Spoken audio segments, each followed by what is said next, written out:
Hello friends, welcome to my channel. आज हम पटियाला सलवार बनाने वाले हैं और इसे हम अस्तर लगाकर बनाने वाले हैं। ये साड़ी के कपड़े से भी बनाई जा सकती है। पटियाला सलवार और जैकेट इन दोनों के लिए साड़ी का 4 मीटर कपड़ा लगा है। ये फोल्ड कपड़ा है और इसे हमने एक बार और फोल्ड कर लिया है। सलवार की लंबाई है 37 इंच और हमने इसे इतना ही फोल्ड करना है। पूरी लंबाई 37 इंच है और 37 इंच ऊपर की ओर और नीचे की ओर इस तरह हमें लेकर कट कर लेना है। मोहरी वाला भाग हमें 8 इंच पर मार्किंग कर लेनी है और हिप साइज़ है 40 इंच। इसका चौथा भाग हुआ 10 इंच। इसमें हमें 1.5 इंच और मिलाना है, यानी 1.5 इंच और प्लस कर देना है। तो यहाँ 11.5 इंच पर मार्किंग कर रही हूँ। आसन बनाने के लिए हिप साइज़ का यानी सीट घेर का तीसरा हिस्सा लेना होता है। हिप साइज़ है 40 इंच, 40 इंच। इसका तीसरा भाग हुआ 13.5 इंच मार्किंग कर लेनी है। यहाँ से हम 2.5 इंच आगे जाएंगे, 2.5 इंच मार्किंग कर लेनी है। इस तरह से क्रॉस में टेप रखकर 1 इंच पर मार्किंग करनी है और इसे गोलाई दे देनी है और इस निशान को मिलाकर मार्किंग कर लेनी है और कट कर लेना है। ये हमने 2 पल्ले कट कर लिए हैं।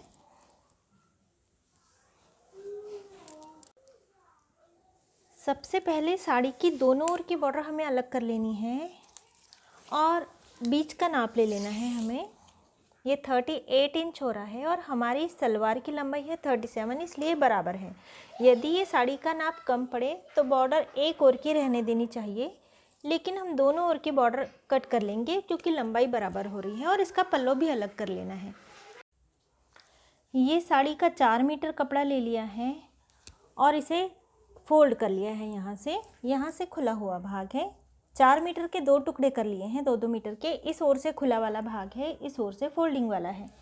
आसन का भाग कट कर लिया है और इसके बाद जितनी हमारी मोहरी वाला भाग है ये भाग यहाँ पे रख देना है और यहाँ और आसन वाले भाग में मार्किंग करके कट कर लेना है। अब ये वाले जो 4 पल्ले हैं इसमें हम जैकेट बनाएंगे। अब ये जो कमर वाला भाग है इस भाग को हमें इतना कर लेना है। यहाँ पे हमने कट लगा लिया है। अब एक पल्ला हमें लेना है और इसमें लगभग 1.5 इंच की प्लीट ले लेनी है और इसे इस ओर फोल्ड करना है। जिस ओर आसन है उस ओर प्लीट को फोल्ड कर देना है और इस तरह प्लीट ले लेकर थोड़े थोड़े अंतर पे ये भाग इतना कर लेना है और इसी तरह इसके पीछे वाली जो प्लीट होगी वो इस ओर फोल्ड होगी, आसन की ओर ही, यानी दोनों ओर से आसन की ओर प्लीट फोल्ड होगी। प्लीट्स लेने के बाद इसे अस्तर में कमर वाला भाग और आसन वाला भाग जोड़ लेना है। अब हमने कमर में सिलाई लगा ली है, अस्तर को जोड़ लिया है और आसन वाले भाग को भी अस्तर में जोड़ लिया है। अब ये वाला जो भाग है ये बहुत ही लंबा है, तो हमें यहाँ से इस तरह छोटी छोटी प्लीट लेनी है और इसे ऊपर की ओर फोल्ड करना है। ऊपर की ओर इस ओर फोल्ड करना है, सिलाई लगा लेनी है और ये आधे से 1.25 इंच की प्लीट है। इस तरह थोड़ी थोड़ी दूर पर प्लीट लेते हुए नीचे तक अस्तर में इसे जोड़ लेना है जब तक ये मोहरी वाला भाग नहीं आ जाता।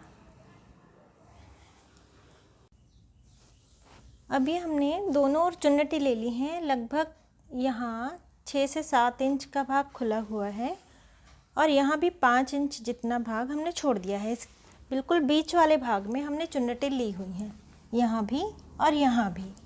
अब नीचे हमें मोहरी वाला भाग में बकरम लगाना है। अस्तर वाले कपड़े को कट कर लेना है।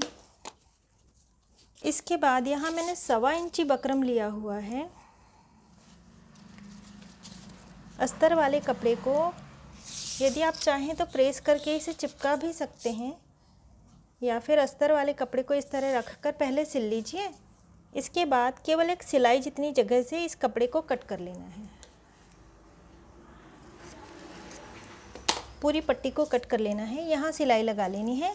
इसके बाद इस तरह रखते हुए बकरम के नीचे और कपड़ा जहाँ ख़त्म हो रहा है वहाँ, यहाँ से हमें बिल्कुल बकरम के पास से सिलाई लगाकर इसे जोड़ लेना है। इसके बाद इसे पीछे की ओर पलटाकर 4 सिलाइयाँ लगा लेनी है या फिर कोई डिज़ाइन बना लेनी है। मोहरी वाले भाग में बकरम लगा लेने के बाद एक पल्ला सीधा रख लेना है और इसी तरह से हमने जो दूसरा पल्ला बनाया हुआ था इसे इसके ऊपर उल्टा रख देना है। साड़ी वाले भाग को अच्छी तरह से अंदर कर लेना है और आसन वाले भाग में सिलाई लगा लेनी है दोनों ओर। क्रच का भाग यानी आसन का भाग इस तरह से सिलने के बाद इसे इस तरह से रखना है और इस भाग में भी सिलाई लगा लेनी है। सिलाई लगाने के बाद अब इसे सीधा कर लेना है। अब इसे हमने सीधा कर लिया है। अब कमर के लिए जो पट्टा है इसी में से जो कटिंग बची हुई थी उसका हमने ये जैकेट कट किया हुआ है, और जैकेट कट करने के बाद जो कटिंग बची हुई थी उसमें से हमने ये पट्टे कट कर लिए हैं। अब इन्हें जॉइंट कर लेना है और पीछे की ओर जो अस्तर में से कपड़ा बचा हुआ था उसी के पट्टे कट कर लेने हैं, और पीछे की ओर अस्तर वाला कपड़ा आएगा और सामने की ओर ये कपड़ा आएगा। इस तरह से हमें इसे लगा लेना है और एक सिलाई लगा देनी है बीच में। ऊपर की ओर इलास्टिक पिरो लेना है।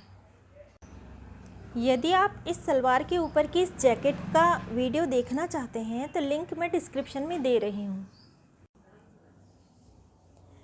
अब इस पट्टी को हमने पूरा जोड़ लिया है और यहाँ अस्तर वाली पट्टी भी लगा ली है इस पट्टी में। अब इसे इस तरह करके, ये किनार वाला भाग है इसलिए हमें मोड़ने की ज़रूरत नहीं है, बस इस तरह से फोल्ड करना है और यहाँ सिलाई लगा देनी है। केवल इतना भाग हमें खुला रहने देना है।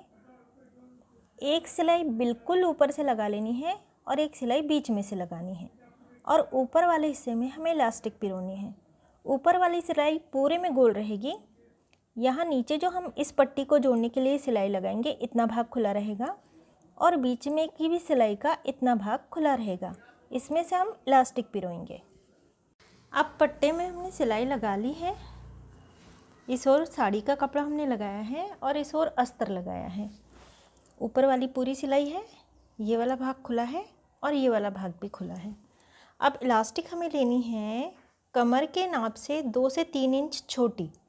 पिन को पिरो लेना है और इस गैप में से पिरोकर ऊपर की ओर हमें इलास्टिक पिरो लेनी है। यदि आप चाहें तो यहाँ भी एक इलास्टिक पिरोई जा सकती है।